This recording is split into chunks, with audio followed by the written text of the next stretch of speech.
Hello guys, അപ്പോൾ എല്ലാവർക്കും നിയസ time ക്രാഫ്റ്റിലേക്ക് സ്വാഗതം. ഇപ്പം നമ്മൾ ഇന്നൊരു കുഞ്ഞ് DIY ക്രാഫ്റ്റാണ് ചെയ്യാൻ പോകുന്നത്. ലൈക്ക് സ്ട്രോബെറി ഡെക്കോർ അല്ലെങ്കിൽ വാൾ ഹാങ്ങിങ്, അങ്ങനെ എന്തുവാണെങ്കിലും നിങ്ങൾക്ക് പറയാവുന്നതാണ്. ആൻഡ് ഫസ്റ്റ് അതിന് വേണ്ടി നിങ്ങൾ സ്ട്രോബെറി കട്ട് ചെയ്ത് ഇത് കണ്ടോ, ഇത് കണക്ക് ഷേപ്പാക്കി ഒരെണ്ണം തന്നെ ഇങ്ങനെ കട്ട് ചെയ്യുക. ലൈക്ക് ഇങ്ങനെ മടക്കാൻ പറ്റും, നമുക്കിങ്ങനെ പുറകിലൊക്കെ അങ്ങനത്തെ ഒരെണ്ണം ചെയ്ത് വെക്കണം കേട്ടോ. അപ്പം അതൊന്ന്, പിന്നെ അത് കണക്കിന് ഒരു ലീഫ്, പക്ഷെ അത് ഒരെണ്ണം മതി. ഇത് എനിക്ക് രണ്ടെണ്ണം വേണ്ട, ഒരെണ്ണം. പിന്നെ ഒരു സ്റ്റെമ്മ് കണക്കലത്തെ ഒന്നും കൂടെ നമുക്ക് വേണം കണ്ട, ഈ സ്റ്റെമ്മ്. അപ്പം ഇത്രയും മൂന്നും വേണം. ആൻഡ് ഇതിന് ആവശ്യമായിട്ടുള്ളത് പശ വേണം. എന്ത് പശ എന്ന് വെച്ചാൽ നിങ്ങളുടെ കയ്യിലുള്ള പശ എടുക്കാം. അപ്പം ഞാൻ എടുക്കുന്നത് നമ്മുടെ ഈ സാധനം ഇതാണ് ഇതിപ്പം. ആൻഡ് ഒരു ഇത് മാത്രം പോരാ, ഞാൻ ഒരു വൈറ്റ് പേപ്പർ A4 സൈസ് എടുക്കണം. വൈറ്റ് പേപ്പർ മതി. ഞാൻ ഇപ്പോൾ ഒരു ക്രാഫ്റ്റ് ചെയ്തിട്ടുണ്ടായിരുന്നു നമ്മുടെ പാറ്റേൺ പേപ്പേഴ്സ്. അപ്പോൾ അതിൻ്റെ ബാക്കി വന്ന പേപ്പർ ഉണ്ടായിരുന്നു, അത് ഞാൻ എടുത്തു. ആൻഡ് എടുത്തിട്ട് ഐവറി ഷീറ്റൊക്കെ കിട്ടുകയാണെങ്കിൽ അതൊക്കെ അതാണ് നിങ്ങൾക്ക് കുറച്ചും കൂടെ നല്ലത്, ഇല്ലെങ്കിൽ ചാർട്ടില്ലല്ലോ. അപ്പോൾ നമുക്കിനി ഇത് അതിനകത്തോട്ട് ഒട്ടിക്കണം. അപ്പം ഒട്ടിച്ചിട്ട് വരാം ഗൈസ്. അപ്പോൾ ഞാൻ അത് ഒട്ടിച്ചു. അപ്പോൾ നമ്മളിങ്ങനെ ഒട്ടിച്ചിട്ടുണ്ട്. ശരിക്കും എനിക്കിത് എൻ്റെ കൂട്ടുകാരി ബാല്യം വന്നായിരുന്നു. അപ്പോൾ അതിൽ നോക്കിയപ്പോൾ കണ്ടു ഞാൻ സാധനം ഇരിക്കുന്നത്. അപ്പം ഞാൻ ഇത് അപ്പം ഓർത്തു നമുക്കിത് വാൾ ഡെക്കോറാക്കി ഇങ്ങനെ ഇതാക്കി. ഇപ്പോൾ കളർ അടിക്കാൻ നമുക്ക് തരത്തില്ല അതിനകത്ത് തന്നെ. അപ്പോൾ അതേ കണക്ക് ഉണ്ടായിരുന്നു അതിനകത്ത്. ഞാൻ നേരെ വെട്ടിയെടുത്തു. എന്നിട്ട് നേരെ അത് നൈസായിട്ട് നമ്മൾ ഇങ്ങനെ ഇട്ടെടുത്തു.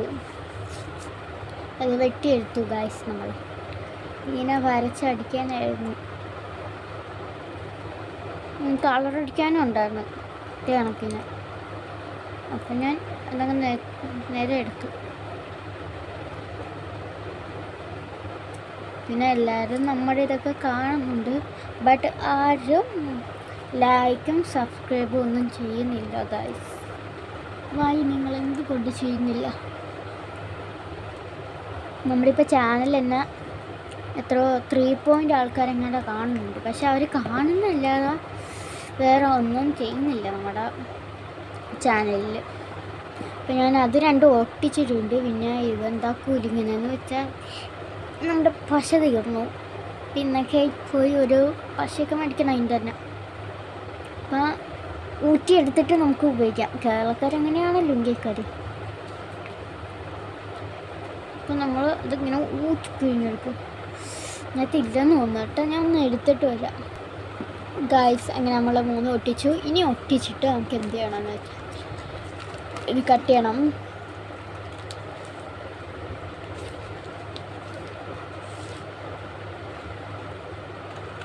കട്ടിയിട്ടാൻ വേണ്ടിയാണ് ഒട്ടിച്ചത്.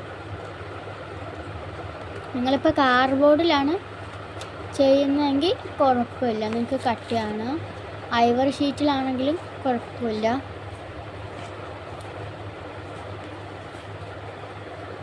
ബട്ട് എനിക്കിപ്പോൾ അതിനകത്തുനിന്ന് കിട്ടിയത് കൊണ്ട് അത് നമുക്ക് വലിയ കട്ടിയൊന്നുമില്ലല്ലോ. ഇതാരണമാണ് ഞാൻ ഒന്ന് ഈ പേപ്പറിലേക്ക് ഒട്ടിച്ചത്. And let's cut it. നമ്മളിത് ഇങ്ങനെ കട്ട് ചെയ്യുകയാണേ. നിങ്ങൾ നോക്കിക്കോ, നല്ലോണം കട്ട് ചെയ്യണേ, തെറ്റ് വരത്തല്ലേ. നമുക്കിങ്ങനെ ഗൈസ്. പിന്നെ ചെയ്യുമ്പോൾ ഓർക്കണം, ഇത് ഇവിടെ ഇട്ടൊരു ഊട്ട് ഇടണം കേട്ടോ.